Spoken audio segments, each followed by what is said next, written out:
कि seek the forgiveness of your lord and turn to him with sincere repentance. Allah की तरफ रुजू करो, अल्लाह से तौबा करो।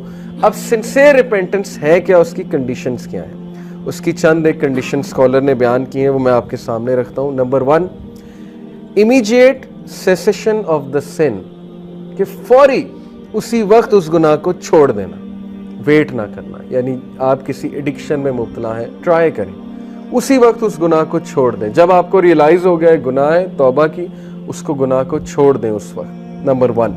Number 2, regret for what is past, नदामत शो करना, रिग्रेट शो करना, लेकिन इतना नहीं कि बंदा डिमोटिवेट हो जाए। ओवर प्रोक्रेस्टिनेशन, ओवर नदामत जो है वो प्रोक्रेस्टिनेशन की तरफ ले जाती है, फिर बंदा एक्शन की तरफ नहीं आता, हर वक्त नादिम होता रहता है, नादिम होता रहता है। इससे क्या है कि उसकी विल पावर कम होती है, और गुनाह का बहुत ताल्लुक विल पावर के साथ। नादिम होना अच्छी बात है, लेकिन इतना ज़्यादा होंगे तो विल पावर टूटेगी। विल पावर जब टूटेगी तो शैतान मज़ीद अटैक करेगा, शैतान फिर गुनाह में मज़ीद ले जाएगा। बल्कि डिफेंस मैकेनिज़म्स हमारे ब्रेन बनाता है, हमारा ब्रेन बहुत बला किस्म के डिफेंस मैकेनिज़्म बनाता है गुनाह के लिए। बस हमारे ब्रेन में ज़ाहिर है हमारा एक नफ्स है, नफ्स हमारा, उसके पास फिर बहुत ज़बरदस्त डिफेंस मैकेनिज़्म होते हैं गुनाह करने के। एक बहुत बड़ा डिफेंस मैकेनिज़्म ये कि मैं तो बच ही नहीं सकता। ये जो सेंटेंस है ना, मैं तो बच ही नहीं सकता, ये शैतानी सेंटेंस है मेरे नज़दीक। इसका मतलब है कि विल पावर मारी गई है अगले की, और वो उसने खुद अपने ऊपर ये बात मुसल्लत कर ली कि I can not leave this sin, मैं तो बच ही नहीं सकता।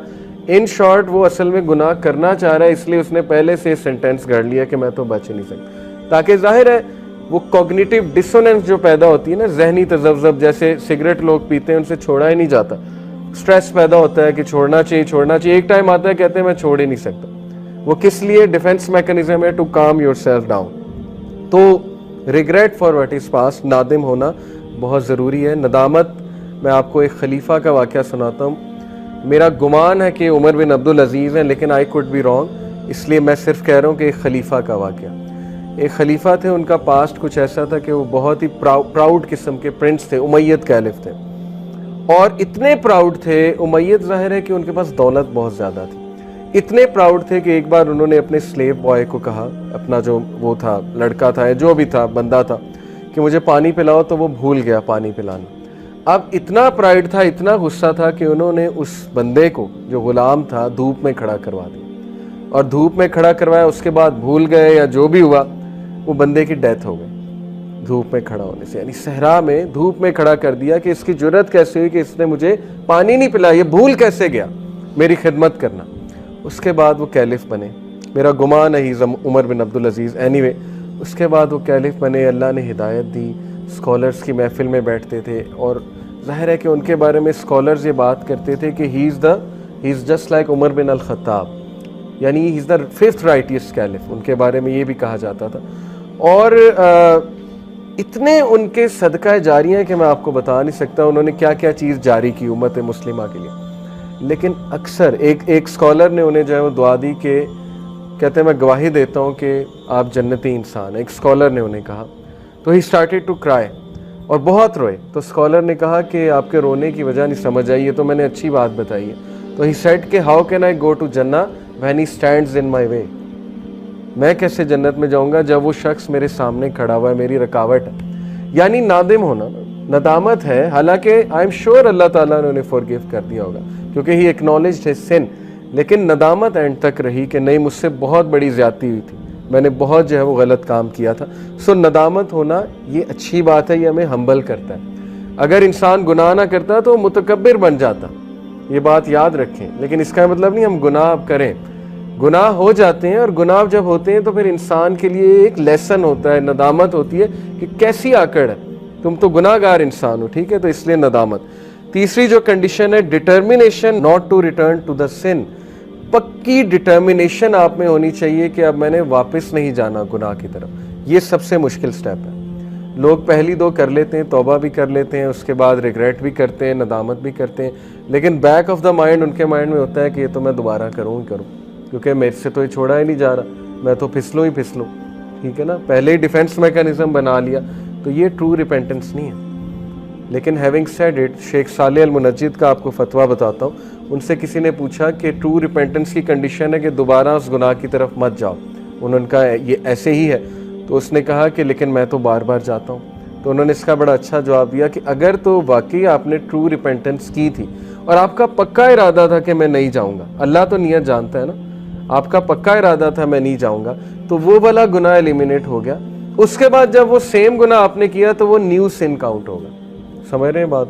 यानी वो न्यू सिन है।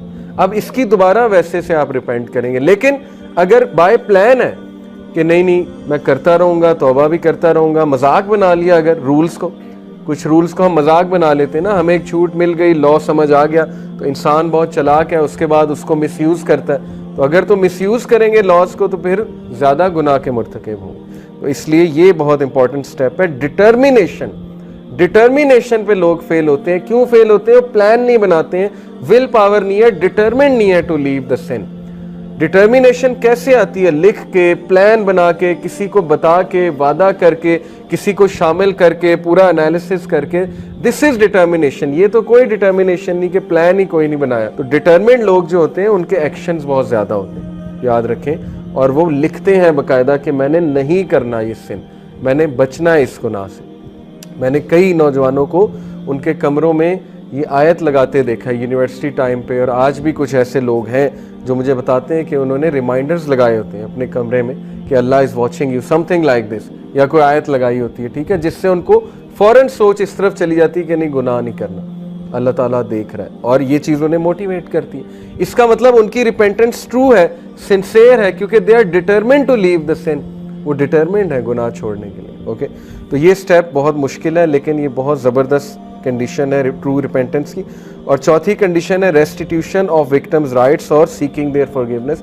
अगर हुकूकुल इबाद से रिलेटेड है गुनाह, तो फिर उस बंदे के जिसके आप राइट्स को ज़िमन कर रहे हैं वो राइट्स दोबारा से दें उसे, या उससे माफ़ी मांगें। और अगर you can not find that person, although ये सिचुएशन इम्पॉसिबल है आज के दौर में, अब तो सोशल मीडिया का दौर है, मिसाल के तौर पे बचपन में किसी से ज़्यादती की, आज आपको नहीं समझ आ रही, तो आप जो है वो आपको मिल भी नहीं रहा वो बंदा, तो फिर इसके बारे में कि सदका करें और जाहिर है कि अल्लाह से मगफरत तलब करें। लेकिन ये पॉसिबल नहीं है, सोशल मीडिया का दौर है, लोग मिल जाते हैं। तो ये 4 कंडीशन, इसके अलावा भी कुछ कंडीशन जो है वो स्कॉलर्स ने बयान की, वो भी बताता हूँ आपको। एक और कंडीशन ये है कि जो गुनाह है it should be given up only for the sake of अल्लाह।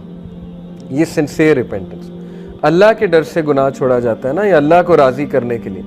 कुछ लोग गुनाह इसलिए छोड़ते हैं कि मेरी सेहत डैमेज हो रही है, ठीक है ना, अल्कोहल एडिक्ट होते हैं, वो कहते हैं गुनाह इसलिए छोड़ दिया, या सिगरेट इसलिए छोड़ दिया। ऑल्दो ये वन ऑफ द रीज़न्स है, मैं इस रीज़न का इनकार नहीं कर रहा। जब हमने किसी को गुनाह छुड़वाना है तो हमने उसकी इस तरह तवज्जो दिलानी है कि तेरी सेहत बर्बाद हो रही है, रातें जागते हो, ठीक है ना, नींद नहीं आती, और जाहिर है कि सेहत बर्बाद हो रही है, ठीक है। लेकिन जब गुनाह उसने छोड़ना है तो उसने नीयत ये रखनी कि मेरा रब मुझसे नाराज़ होता है, मैं अल्लाह ताला की हुदूद को पामाल कर रहा हूँ, इसलिए मैं ये गुनाह छोड़ रहा हूँ। फिर आप देखें कि उसमें डिटर्मिनेशन आती है कि नहीं आती, क्योंकि जो एक्ट अल्लाह के लिए किया जाता है उसमें अल्लाह की तरफ से बरकत